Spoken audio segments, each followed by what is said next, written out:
Welcome back to the podcast of Jess and Brie. What purpose do these stories of the afterlife serve for those who are still living? I think it just gives them, closure. It gives them, an idea of what it could be like, and I feel like it just makes them feel better.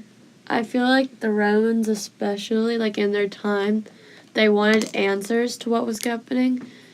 So, the stories really help them, try and, at least have an idea. Even though it might have not been, believable or, the most realistic, they just had, some sort of idea or something to, believe. Yeah, because I feel like even today, people are still really interested in, how they made their gods out to be. And most religions today are just, one. They have one God. But people still know what all the Roman and even, Greek gods, because they're kind of the same but different names, are. And I feel like people are still really interested in it, even though they might not, believe it. Yeah, because, most popular, a popular religion is, Christian and Catholic, and, they just have, one God, and, so I think it really, interests, them because it's different because there's more than one God, and, it's not there's one God that does everything. It's, they each do something of their own, and that, I don't know how to explain it. Yeah, and it's, they even interact, they shape-shift, or they just talk to the, humans, and it's almost you could be friends with a god, and they'd be oh, that's chill.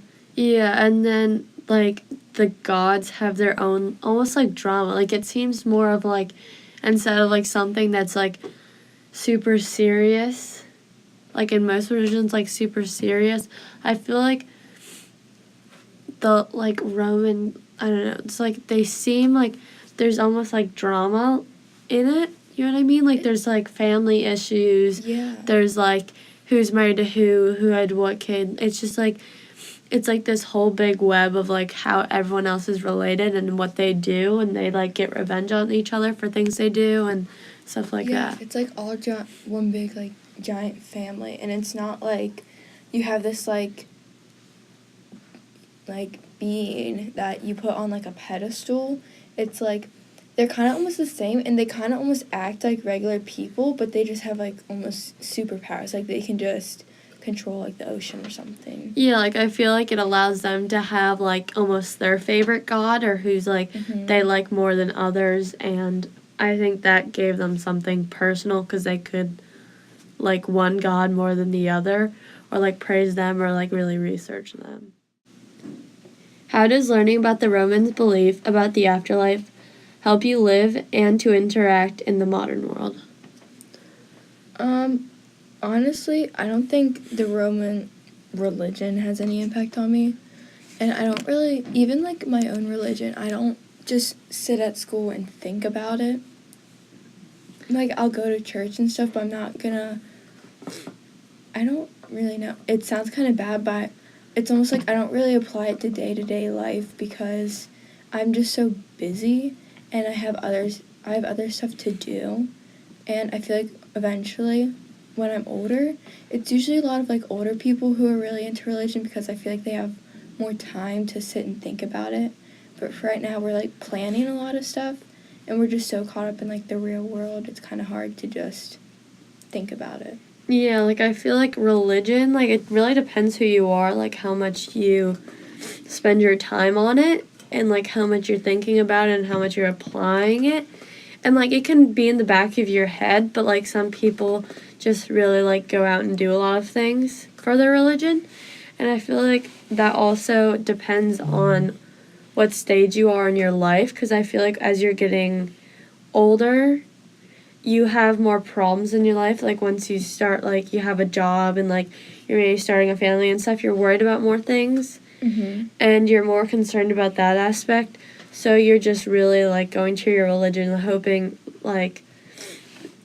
that things will work out. So I feel your stresses are in different places than where we are now, where we're just working on trying to get good grades, do well in our sports, and like get into a college if we want, and like just like planning for the future. And I feel like we don't have like as much stresses for like long-term things like our house, our car, or like stuff like that. I feel like we're just worried about like I need to get a job, I need to like get an education, stuff like that. So I feel like our stresses are in different spots.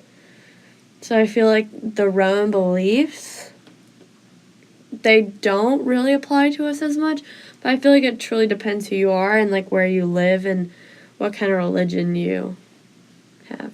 Yeah, and honestly, I feel like it's kind of weird because one religion that might have in the ancient world been so big and so predominant now, I don't think like anyone actually believes in it. Yeah. Because I mean, some people might, but I've never met anyone who actually believes in it, because there's so many other religions that to other people make more sense. Yeah.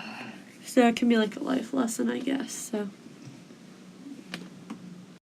have you had different thoughts about the afterlife after hearing about these stories?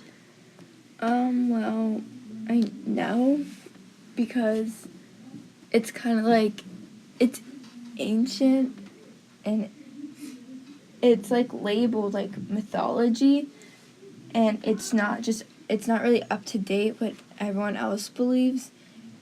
And even if it was, I probably wouldn't believe it, because to have that many gods to think about and how they used to come down to earth, but they don't come down to earth now for like some weird reason, you know? Yeah. I feel like it truly depends on who you are, because there's different religions now, like to this day, like there's just different types of things people believe in, and even now there's people who believe that there's many gods rather than just one.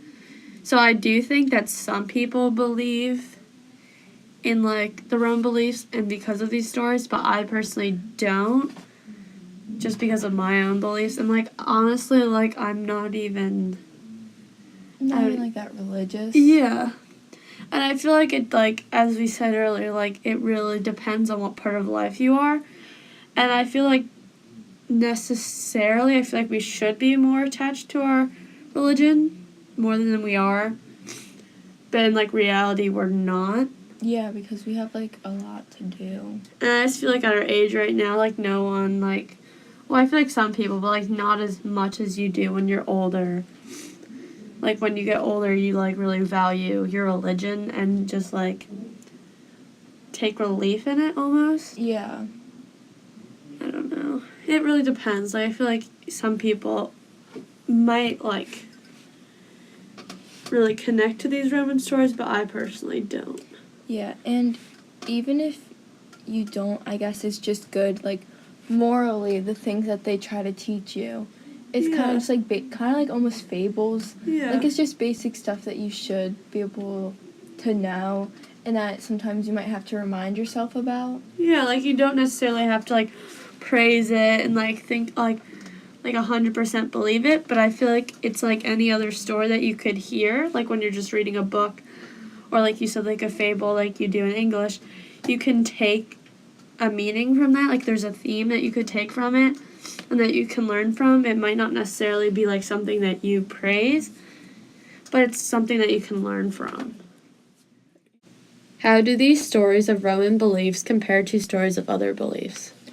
Well, the main difference, I think, is obviously there's a lot of them compared to most religions today just being like one. I feel like in other beliefs, there's one long story that has many lessons in them, if that makes sense. And Roman beliefs and their stories, I feel like they like partially relate to each other, but there isn't a large overall story that happened. I guess if you could combine all the stories, you could make a large story, but they're more individual stories of different events that don't really... They don't, like, mix. Like, there's no timeline. Yeah, there's no, like, well, this fits into this because this happened. It's more of, like, this was one event in one story. This was one event in another story. Like, in the story of Scipulus that we read, how, like, his father, like, killed him after, like, he, like, crossed the line of like the afterlife and like what his power was. I don't think there's much of that in like any other religion. I mean, I don't really know for sure, but I feel like there's not much of, I don't know, like I feel like the stories and their meanings are very specific, and I feel like that'd be hard to recreate. Yeah, I agree. I feel like it's not in chronological order. It's kind of like, oh, hey, you're in this situation. Well, once upon a time, this happened. It's not like, at this time, this happened, and this, like, it doesn't, it's almost like it benefits the person itself, rather it benefits, like, the time. Yeah, and I feel like the Roman stories, I feel like they're very unrealistic. Mm-hmm. Like, the things that could happen, and I get that that's their belief, and that their gods do all the, like, this, like, crazy stuff, and, like, have all this power.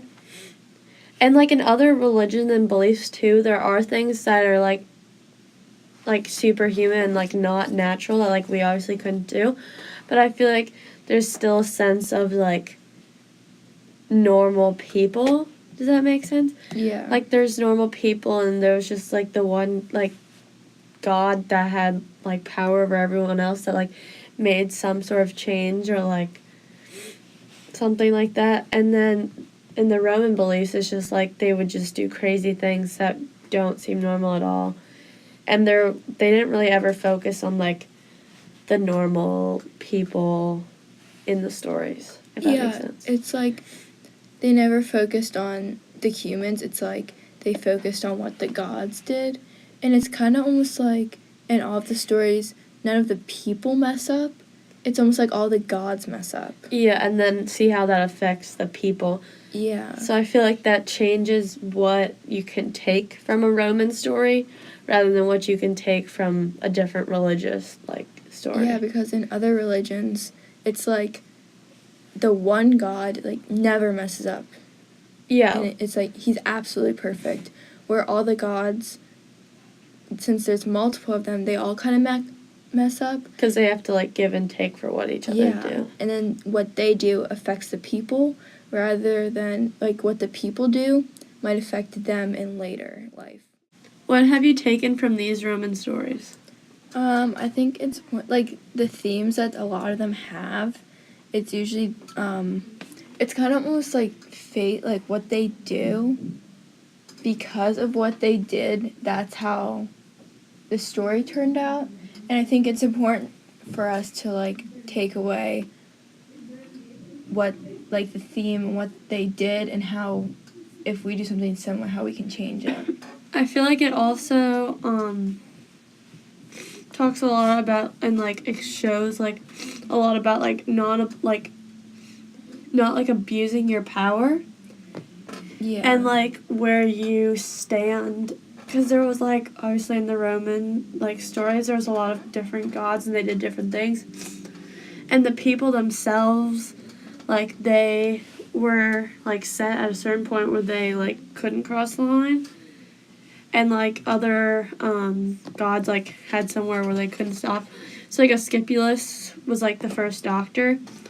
And he was healing people, but then he started to, like, heal the dead and, like, return them. And that kind of crossed the line of, like, the underworld and, like, the, like, real world. And it just kind of, like, threw off the balance, which was, like, pretty much the whole story about how you're not supposed to, like, abuse your power. Yeah. And I think it was kind of almost weird, too, because Pluto was, like, my underworld's, like, dying, and Jupiter was like, okay, well, I'll just kill him. Like, I'll just kill Asclepius. Yeah. Because it's kind of like, if you do something that drastic and you abuse your power that much, it's kind of almost, like, unforgivable. Yeah. And I feel like people just need to be careful. Also, like, you can learn from, like, in Persephone, like, just how, like, not only how their actions affect themselves, like how Asclepius, his actions of, like, crossing the line of, like, what's the underworld and what's, like, the real world. In Persephone, it showed, like, how it affected everyone around her because it, like, changed the seasons. which had a big effect on people just like that weren't even gods. So like it just like goes to show that like not only does it affect the gods for what they do, but it also affects the people around them. So that was like a major like thing to learn from the stories. Yeah, and that was a big part because like her mom, it was like when Persephone had to be down in the underworld, it'd be wintertime. It'd be cold and sad because she was sad that her daughter was gone. But then in the springtime when her daughter could be there, it was happy and everything was blooming. So I think by Pluto like taking Persephone, instead of it being like happy and blooming all the time, she almost like punished everyone else around her because she couldn't necessarily punish Pluto because Pluto was in the underworld. Yeah. So she just made like everyone else suffer. And I feel like you can also really see how like God's emotions affected everyone else because of like the powers they have, and it really truly depended like upon what they did or like could do. Yeah. Of like how they reacted and what that meant for them to do. How have other people or religions used or based stories off the Roman ones? I mean, actually, like, historically, it's kind of weird to think about, but all the Roman stories in that time, if you put it that point of view, it's kind of weird to think about because you might think that's the only religion at the time, but there were a lot of religions at the time, and I know in some areas there was, like, Christianity, and there was that whole thing going on with Christianity, and they had, like, Judaism and stuff, and then they had, like, the Romans, and it all kind of, like, mixed, so I think ideas and kind of, like, morals might have, like, bounced off of each other, but I think kind of, like, stories and the actual religion part, I don't think it ever, like, really mixed because you have people saying, like, oh, well, like, God told me this in a dream, but you don't have, like, the Romans getting told that their one God was told them something in a dream because they had, like, multiple, and they would, like, come down to earth and stuff. Yeah, I feel like how you said, at one point, like, people, obviously there's now, like, a ton of technology, and, like, we all, like, there's, like, just a bunch of different religions in, like, the same area, all grouped in one area, and I feel like that allows for people to not only just, like, classify themselves as, like, in one religion, and they, like, could have different ideas and just almost make up their own beliefs, if that makes sense. Like, they could take what they think is right from different things and put that together. So how you said, like, the Romans had their ideas because all they were around was, like, themselves. Like, that's what they believed. That's what they were told. Like, that's what was passed around. And in different areas whether it was, like, Christianity or, like, other religions, that's just what was there. And, yeah, I agree. It's like, if you think about it, it's almost like a group of people in Rome, like, almost decided, like, their religion was. It was like, okay, well, this makes sense, so we'll just make it up, and how they made up the whole map of the underworld, but no living person has actually been there. No one could actually be like, I saw it. So it was almost like, kind of like when you're a kid and you play pretend. It's almost like they made it up. They're like, this sounds right, this sounds cool. Yeah. We'll go with it. And I feel like also, like, how in our own religions, even, like, today, like, you can hear certain things if you go to, like, church or, like, just anything and you're, like, hearing or reading about something, you can take what you want from it. Yeah. So I feel like even in the Roman times, even, like, just there, even though they're just, like, in the one section they have their one religion, people can, like, have their own ideas. Like, oh, well, I think it should have been this. Like, if you're creating something, you can have conflicting ideas and just, like, create what you want from it. So I feel like that's what's cool, and I feel like that's what people can take from the Roman religions.